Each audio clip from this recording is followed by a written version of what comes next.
Bienvenidos a un nuevo análisis profundo. Hoy tenemos una ambición, digamos, bastante particular. Sí, una misión que, requiere abrir un poco la mente. Totalmente. La misión de hoy es desentrañar un tema que los textos teológicos e históricos describen casi unánimemente como la disciplina espiritual más incomprendida y, para ser honestos, la más temida de todas. Hablamos del ayuno cristiano. Sí, temida es la palabra correcta. Y es que, vivimos en una época donde la sociedad es descrita en las fuentes como glotona y autoindulgente. El confort es el rey. Así que la sola idea de ayunar hace que la gente se imagine que se va a convertir en un fanático ojeroso. Claro, o en un ermitaño aislado en la montaña. En un bicho raro. Bien, vamos a desempacar todo esto, porque hay mucho que aclarar. Y para empezar a desempacarlo, es vital aclarar el contexto de los textos que estamos analizando hoy. O sea, no estamos revisando manuales de dietas de moda o trucos para acelerar el metabolismo. Nada de biohacking. Exacto, nada de eso. El material proviene de literatura teológica profunda e histórica. Queremos entender no solo el qué, sino el por qué detrás de esta práctica milenaria. Y algo que sorprende mucho al leer estas fuentes es que las escrituras dan por sentado que la gente va a ayunar. Fíjate que eso me llamó mucho la atención. Se asumía como algo normal. Sí, como respirar, o al mismo nivel que dar a los necesitados o practicar la oración. No era visto como un deporte extremo para supermonjes. Es fascinante, porque hoy si alguien en la oficina dice, estoy ayunando por motivos espirituales, las alarmas saltan. Y creo que debemos empezar redefiniendo esto. Hay que dejar claro que el ayuno no es una dieta de choque para perder kilitos antes de ir a la playa. Para nada. Las fuentes lo definen estrictamente como la abstinencia voluntaria de ingerir comida con propósitos espirituales. Esa es la clave, el propósito. Exacto. Si falta ese propósito centrado en lo divino, pues técnicamente no es un ayuno cristiano. Ahora, la historia nos muestra que no es solo dejar de comer y ya. O sea, hay diferentes niveles. Así es.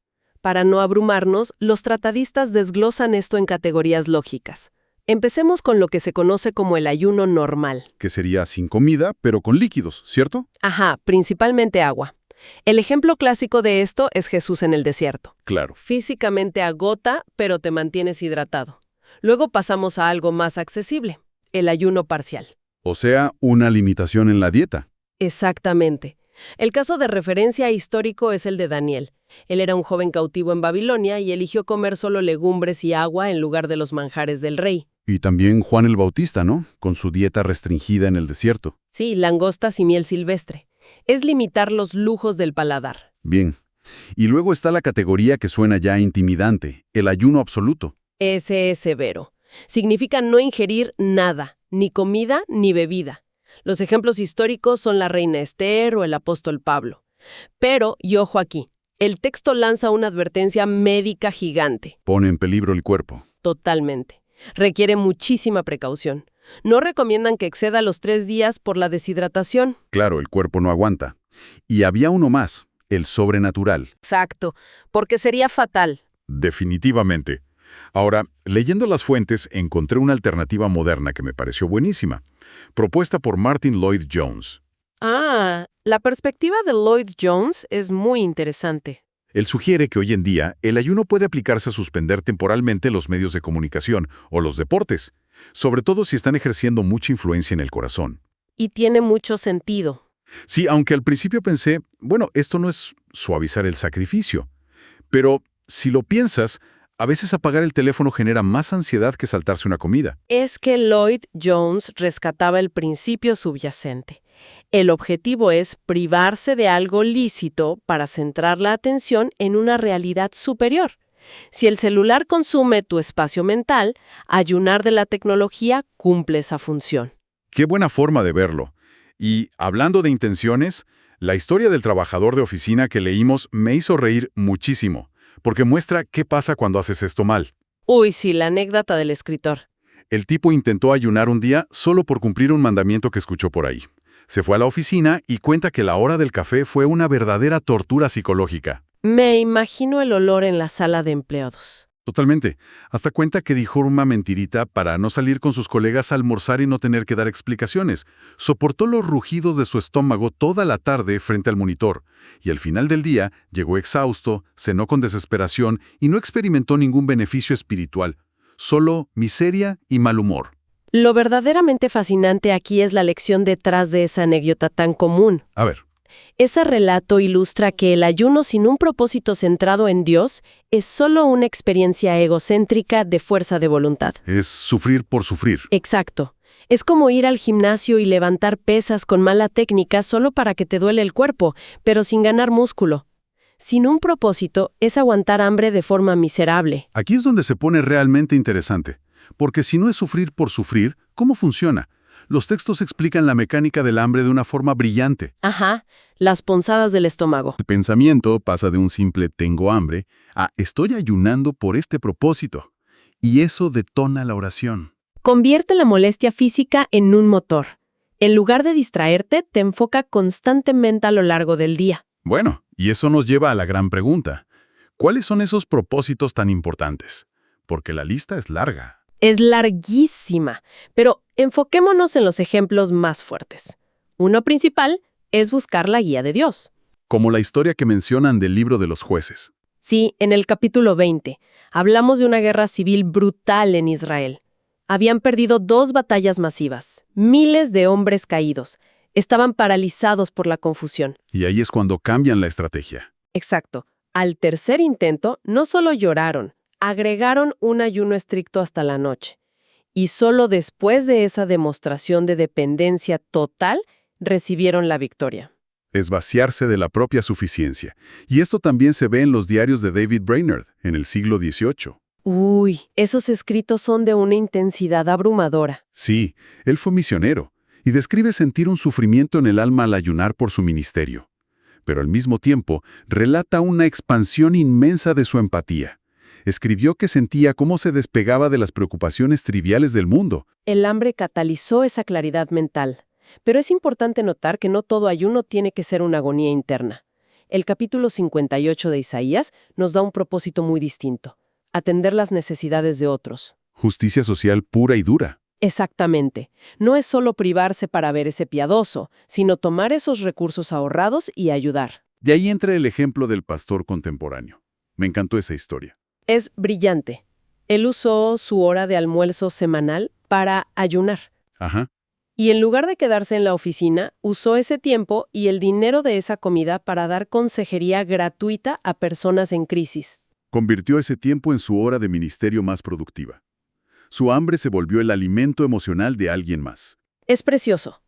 Y pasando a un tono más solemne, también está el propósito de expresar dolor o arrepentimiento colectivo. Como la historia de la ciudad de Nínive.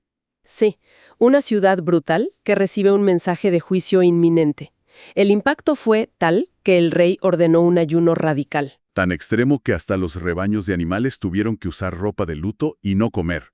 Es una escena cinematográfica. Imagina toda la metrópolis en silencio, rindiéndose ante una fuerza superior. Es una imagen poderosísima. Pero claro, con ejemplos tan intensos es fácil malinterpretarlo hoy. Y si conectamos esto con el panorama general, teólogos como John Piper y Arthur Wallis lo explican muy bien. ¿Qué dicen ellos sobre esto? Aclaran que el ayuno no es una huelga de hambre para manipular a Dios, no es forzar su mano. Claro, no es meter una moneda de sufrimiento en una máquina expendedora para sacar un milagro. Exacto. Es un intensificador del deseo espiritual. Wallis dice que es una forma física de avisarle al cielo que verdaderamente se está hablando en serio. Avisarle al cielo que se está hablando en serio. Es una frase contundente, pero donde hay devoción visible, siempre aparece la hipocresía. Uy, la trampa del ego. Totalmente. Las instrucciones de Jesús en Mateo 6 son clarísimas. Los fariseos andaban desaliñados, con caras tristes, para que todos vieran lo espirituales que eran. Querían la admiración del público. Hacían un teatro religioso. Así es, y la instrucción es radicalmente opuesta. Lávate la cara, peímate y que nadie se dé cuenta. Manténlo en secreto. Esto plantea una pregunta importante sobre nuestras motivaciones ocultas, y se ve también en Zacarías 7. ¿Qué pasó en ese relato? Después de 70 años de ayunar en el exilio, los israelitas preguntan si deben seguir la tradición, y Dios les responde con una pregunta que debió caer como un balde de agua fría. ¿Hacían los ayunos realmente para mí? ¡Wow! Cuestionar 70 años de esfuerzo físico en una sola frase.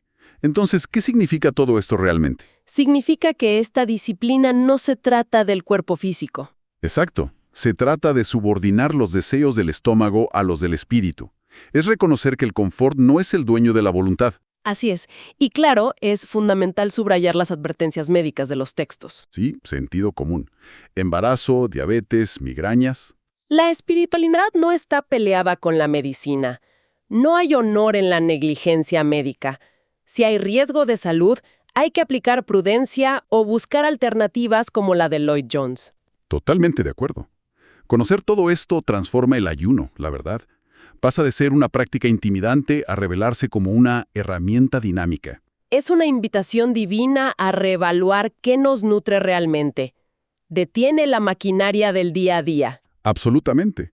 Y para terminar, quiero dejar sobre la mesa un pensamiento final, muy provocativo. Las fuentes mencionan de paso la historia del rey Acab, Descrito como uno de los hombres más malvados de la historia judía. el peor tirano, sí. Llevó a su pueblo a la ruina moral. Pero el texto relata que cuando se le anuncia el juicio definitivo, él rasga sus ropas, se viste de luto y ayuna de verdad. Se humilló por completo. Y la respuesta documentada es que el Creador detuvo el juicio inminente temporalmente. Y esto deja una pregunta gigante en el aire. Si una simple demostración de renuncia física tuvo el poder de alterar el curso de la historia, incluso para un líder de intenciones tan oscuras, ¿cuál es entonces la verdadera dimensión matemática y espiritual de la humildad humana ante los ojos del Creador? Es una perspectiva que rompe en pedazos cualquier esquema predecible. Totalmente. Ha sido un verdadero privilegio desmenuzar esta información tan profunda el día de hoy. Gracias a quienes nos sintonizaron en este recorrido. Hasta la próxima.